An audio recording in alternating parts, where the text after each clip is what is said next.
Hello everybody and welcome back to a new video on my channel. Today I'm going to be talking about something that I actually have never mentioned on my channel, and that is how I got a job at Starbucks. I got hired in high school and I wanted to tell you how you can and explain what you need to do, what the application process is like, what the interview process is like, and then if this video isn't too long, maybe I'll talk a little bit about what it's like working there. Before we continue, I would love it if you could give this video a thumbs up and subscribe for more content. So first of all, no matter what situation you're in, you generally have to already be applying online. This means that I believe you have to have a social security number. So unfortunately, if you're undocumented, this is kind of hard. And if you're in any other situation where you're an international student or something, this is just really difficult. But I just filled out an application online. You can apply to multiple locations. So I picked as many locations as I thought I could possibly get to. And every 6 months, if none of these people respond to your application, you can choose to submit again.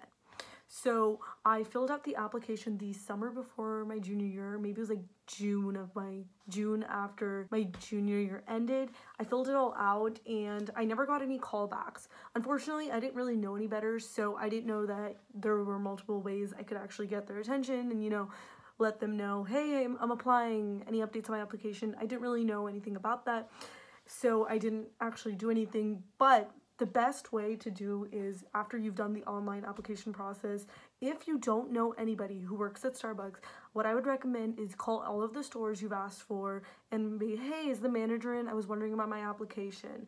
This is especially true for the stores that have the "we're hiring" sign on it. They're the ones that are especially looking for people, and you're way more likely to get hired there. So I would recommend going into the stores and checking which ones have them, or calling the stores and saying, hey, are you hiring right now? And if they say yes, then you say, okay, cool, I put in my application about a week ago. Can I talk to the manager? I would like some updates. And then that's the best way. If you don't have anyone you know who's working at Starbucks, if you know someone who works at the Starbucks and you are willing to work in the same store with them, you can get hired so much quicker. So for anyone who works at Starbucks, if the store is hiring, we can recommend people, and we get, if you stay for 3 months, we get like a $75 bonus. It's not much, but the thing is that it's much quicker to get hired. My managers in the past were more likely to accept applicants that we could vouch for, because we can vouch for their work ethic. If they're bad, it's kind of our fault. But the truth is, it's just way easier to get hired if you know somebody and you're willing to work in the same store as them. Once again, if you cannot, it's not the end of the world. You just have to be really proactive. You have to constantly be calling the stores and be like, hey, do you have an update on my application? And just keep asking. If you ever call the store and they say the manager's not in, I would strongly recommend you ask, hey, when is the manager going to be in? And call them, because the supervisors or the people who aren't there when the manager is there, they can't really do much about the hiring process. They might interview people, but beyond that, they don't like look at the online applications very much. So there would be no point in talking more to supervisors. So just to recap that, once you've done the online application, you have one of two paths. You don't know anybody who works at Starbucks, so you're calling around stores, asking them if they're hiring, asking if you can talk to their manager so that you can check in on the application. If you do know somebody, ask them if they would be okay with recommending you. And this especially works if your manager's hiring, but I used to have a manager that would constantly be hiring people, especially people that were recommended to her. So it really just depends on the managers that are in your area. So once you have applied and you've either gotten your recommendation from a friend or you got a call, usually if you don't do any of these things, it's still possible to get hired. It's just much harder. Personally, for me, the 6-month period was up. I didn't get any calls from any of this, I think like 7 stores. No one ever called me. So when the 6-month period was up, it was like, do you want to reply? And I just randomly pressed reapply, and I got really lucky that a manager contacted me. So even though I applied again to 6 stores, only one manager contacted me. This was definitely because I didn't call a lot. I wasn't as proactive as I should have been, but I mean, it's in the past. I can't do anything now. But once again, I'm encouraging you guys to be proactive if you do want to get hired. So from there, the process was that she emailed me, the manager emailed me and was like, when would you like to set up an interview? And I got lucky that manager pretty much just hired everyone. She wasn't terribly specific, but I've worked with other managers who are definitely more choosy, and actually being more choosy ends up being a good thing. You really want to show that you're invested in your employees. My old manager was just like, hire anybody, you know, it doesn't matter. But I've met managers who really want to pick someone that fits well with their store employees, who they know has a good work ethic, who's going to stay, because you have to have like 30 hours of training, and that's a lot of investment because you get paid for training, obviously, but that's just a lot of investment in an employee who you have no guarantees will stay. So you really want to vouch and make sure that the employee is credible and is really gonna end up staying long term. And when I say long term, they need employees that are gonna last either year. Starbucks has some of the highest turnover rates for employees. People will get hired and then immediately quit. People will do the training for a little bit and quit. People will do all the training and quit. People will train, stick for 3 months, and then quit. People are constantly quitting. People change their life plans. Starbucks is kind of an intermediate job for a lot of people. So people aren't really sticking around, and it's gotten a lot worse too, because the traffic of the amount of people coming into Starbucks means that we need way more people. Starbucks is opening bigger stores and more stores. So there's just definitely more employees in general. So keep that in mind. And then now I will talk about the interview process. So suppose you've turned in your online application, you know, you've either gotten recommended, so the managers contacted you, or you got lucky, you bugged the managers enough, you were calling store to store, and they gave you a call back and they said, hey, we're ready. Want to come in sometime? This is when you're going to the interview. You don't have to dress all that fancy. I remember I dressed in like a fancy button-down shirt and stuff, but the dress code isn't actually, I don't know if it's public or not, but the Starbucks dress code is a little bit ridiculous, so they would never expect you to follow it before working there. So I would just recommend, you know, dress like presentable. Wear a fancier shirt, no ripped jeans. If anything, just wear black jeans so it looks like dress pants. Just, you don't have to be too fancy, but definitely look like you're serious and you really care about this. No ripped t-shirts. Try to keep your t-shirts, maybe a blouse, and if it's a t-shirt, keep it very plain. Show that you're really serious about this. And when you go in, I don't actually remember most of the questions they asked me. You do want to make sure you show that you have knowledge of Starbucks, so they might ask you what your favorite drink is. The one that they always ask though is, what would you do if a customer is mad at you or is upset about their drink? And the correct answer is always, you are happy to remake it, easy peasy. You act like it's no big deal. And the other thing is, suppose your customer's yelling at you and like you didn't mess up, what do? Customer is always right. Anytime they ask you a question about the customer, you're always talking about putting the customer first. Even if your supervisor is mad at you and yelling at you in front of them, customer is always right. You have to make sure that you emphasize that even though that you might be wrong, you help the customer, and then later you can explain it to the manager, or you can just say that you take the blame for it. Anyway, where it turns out that the customer is in the right, you're trying to help them and make the situation better. And the biggest thing is making the moment right. That is what my old manager used to say all the time. She really wouldn't shut up about it. And it's really something that you'll probably get questions about in your interview. You want to make the moment right for the customer so they have a really memorable experience. So that's definitely what they would be looking forward to. So anything you say that will make the moment right for the customer and make the customer want to come back and make the customer feel grateful for you, choose that action, whatever scenario they give you. They'll obviously ask a bit about you. They'll want to know your availability. Are you a high school student? Are you in college? What kind of availability? What kind of shifts do you want? Things like that. The manager is definitely going to check if, you know, you working is going to be a long-term thing, a short-term thing. So keep that in mind too. You never know. One of my managers, not the first one who hired me, but later one, like wouldn't hire people who she knew would only stick around for 3 months because they had other commitments later on, blah, blah, blah. They're really looking for a long-term investment. So keep in mind when you put like a lot of effort toward preparing for this job that don't do it if you're gonna quit in like 6 months-ish. I mean, if you move, it's really convenient because for the most part you can transfer to locations very easily. But what I mean is, if you're gonna straight up quit, Starbucks doesn't really want to invest in you. And it's also not really worth your energy because it's a lot. When you start out, it is honestly fairly difficult. There's a lot of skills that you're not accustomed to. The more you do it, it gets easier, but you don't want to spend all that time investing in yourself, doing all that work just to, you know, quit. So usually the next step is if they don't contact you within a week, I would recommend, you know, calling them back. If they do contact you and they let you know, hey, we're happy to have you, want to hire you, when can you come in for training. And this is where you have mixed training. There's a bit of online training. They tell you the basics of like how to sequence beverages. This means like you're making multiple beverages. How do I do all of them?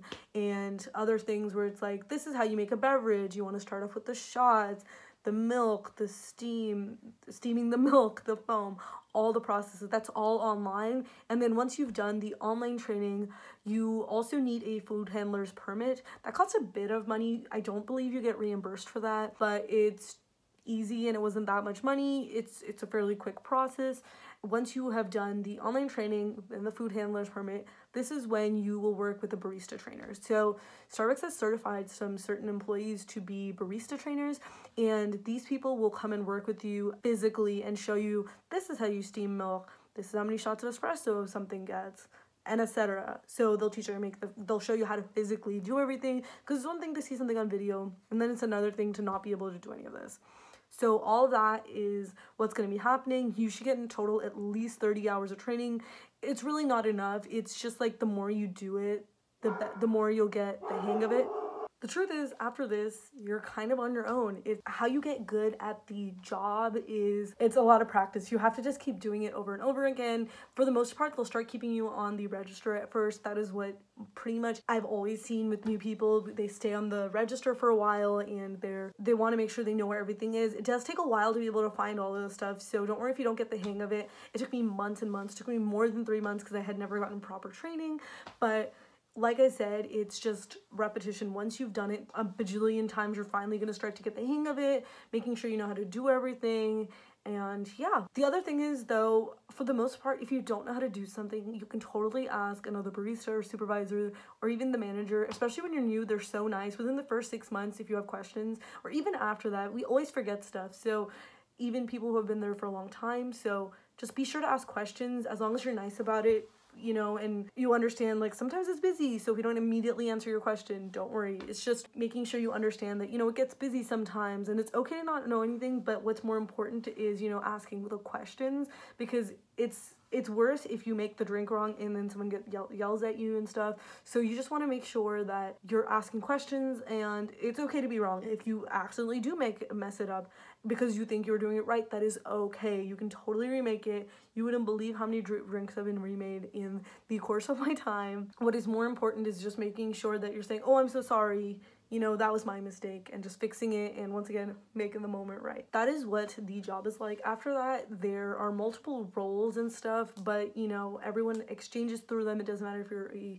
supervisor or a barista. You can get any positions. We have our basic positions for being a barista, so that's making the drinks. There is also being on register. There is sometimes, if there's enough food, there could be somebody on the warming.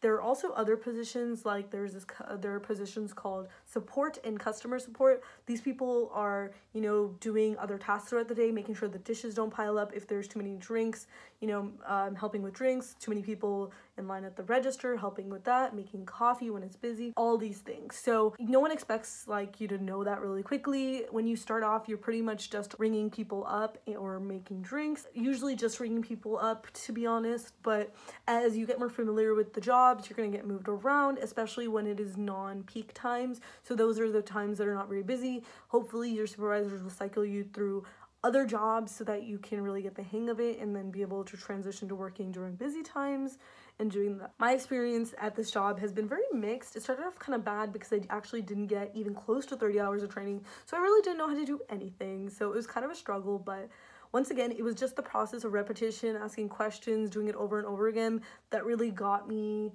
to become a better barista. Once you do it, it's really just clockwork, like you're good. And beyond these responsibilities that I mentioned, if you open or close, you actually have, or you're a midday shift, you actually have way more responsibilities. So if you open, you have to, you know, take out all the sandwiches. You have to set up the pastry case. If you're closing, you have to clean, do the bathrooms, do dishes, do the floors.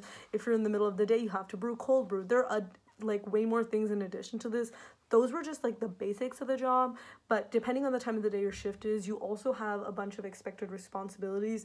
They've really made this job intricate, so it's not just making drinks or ringing people up. It's a seriously intricate job. It is something. They really organized it. They have a whole system, and most parts of this job are like the system that they've done to hire people, to keep people, to move people up. They've really invested a lot of time to try to make it as fair and good as possible. For a little bit of context, one of my favorite managers ever, she started off as a barista, she moved up to supervisor, and she's now a manager. She's one of the hardest working people. She takes feedback all the time, and it's just the people who accept feedback and understand that they can make mistakes that are really good at their jobs. And if you don't have an understanding manager, it's hard. And I've been there, but luckily, because you can transfer stores, it is possible.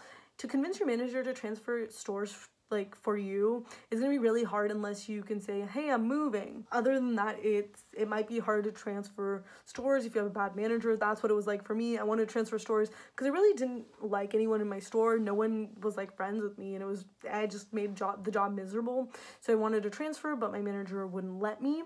So I had to wait for until I moved, and after that things were better.